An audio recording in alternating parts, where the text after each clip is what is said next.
Time now for weather with Nebraska Extension Ag Climatologist and Market Journal Chief Meteorologist Al Dutcher.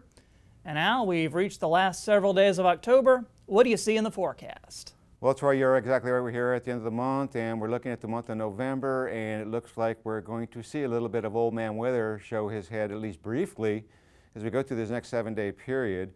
The biggest question is, in accordance to the models, is who's going to be right, the GFS model or the Euro model, and it makes a big difference as we get into Monday and Tuesday in relation to the potential for snowfall, particularly across southern and southeastern Nebraska. So as we go to the upper air models, the first thing I want to draw your attention to is that we do have this big upper air trough that is pivoting through the region, and that's going to bring some very stormy activity. And as this system drags toward the south, low pressure over the western portions of Kansas will allow basically an upslope flow regime to materialize, and we will start to see this pivot through the panhandle over the next 24 hours. And by the time we get into Sunday, we are going to see the vast majority of the energy shifting to our east. But as that high pressure settles toward the south, it is going to force that upslope flow, and we are looking at the potential for accumulating snowfall, at least from the GFS standpoint, from north central Nebraska down through the panhandle.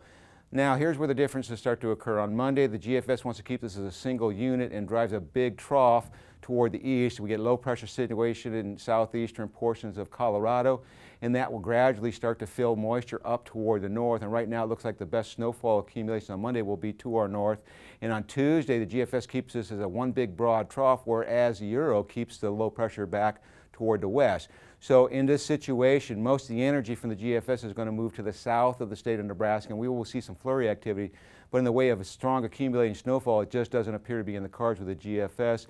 And then that will move this big trough into the eastern corn belt as we get into the midweek period. As high pressure starts to shift toward our southeast, that's going to allow some return flow into the western part of the state and start to bring our temperatures back up, approaching the near normal. Most likely will be on Thursday, though, as this next trough starts to weaken, and this one moves toward the Great Lakes. Low pressure develops in southwestern Kansas, but once again, because of this high pressure system, most of the moisture feed is going to be off to our east and not directed toward Nebraska, and we will see a warming trend across the state. And on Friday, we start to see that ridge pushing in the western half of the state, and we definitely will see normal temperatures, at least in the west, and near normal, I think, in the east as the warmer air starts to build in, as the last surge of cold air basically shifts off to our east, and we start to see the snowfall across the northern Great Lakes.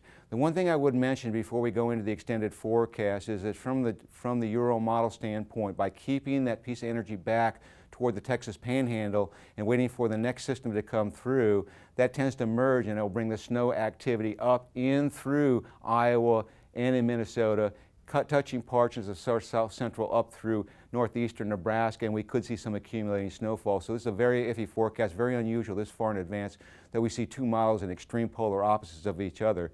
So keep attention to the weather. Things could change rather dramatically over this next 3 or 4 days. More importantly, we are picking up that colder than normal trend in the 8 to 14-day forecast from next Thursday through the following Tuesday as that cold air slides to the east. In terms of precipitation, we do see a drier trend. So overall, Troy, it looks like if we can get through this next few days, then things look to dry out and be much more improved as we get to the end of next week.